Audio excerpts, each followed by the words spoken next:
Hi my country people, how una dey? Today I bring una the tori of a popular woman, abi na man make I call am. Okuneye Idris Olarewaju, wey everybody know and sabi as BOBRISKY, don vex fire back at one of im followers on Instagram. Kasala started last Friday when BOBRISKY, the man wey dey dress like woman, waka go im Instagram page come buga talk say Senator Bola Ahmed Tinubu be im preferred candidate for the election wey dem dey do last Saturday. As BOBRISKY dey share the photo of Jagaban, na so im, or make I say she, come write again for im Instagram page say im dey wish Bola Ahmed Tinubu good luck in the election wey dem do last Saturday.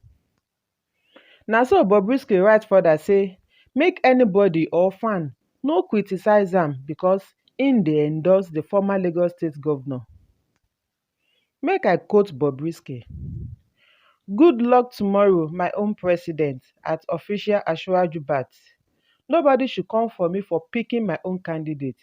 Feel free to pick yours. Let's act mature." As all of una know say blood dey hot nowadays sake of say money no dey to buy, just as fuel sef no dey.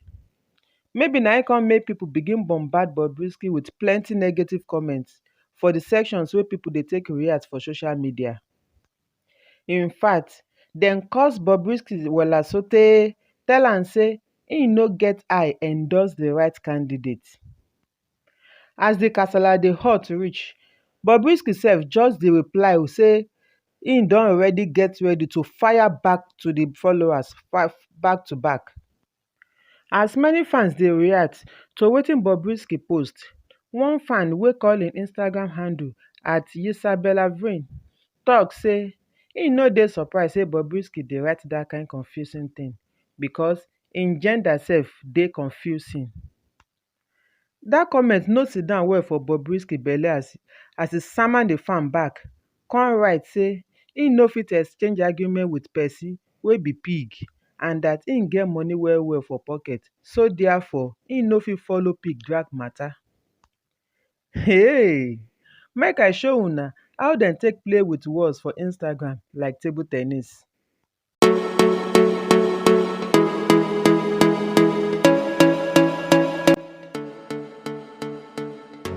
The wahala no end there o. Na so other fans begin run their mouth against wetin BOBRISKY write. One fan wey dey bear @GalaSaint for Instagram write again say BOBRISKY don collect kukushi from Asiwaju. BOBRISKY no keep im mouth shut again as e reply the person sharparly. BOBRISKY tell am say im never chop chichi for Bola Tinubu money but just pick the man as im favourite. Again, make I show una as the argument take go.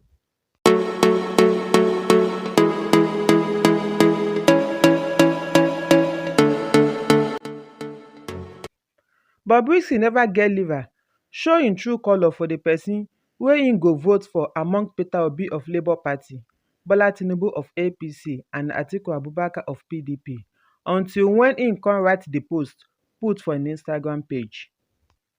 Unfortunately for the man wey dey wear bra and woman wig, im preferred candidate collect woto from another candidate even from im own backyard when dem begin announce as presidential election result take show face for Lagos.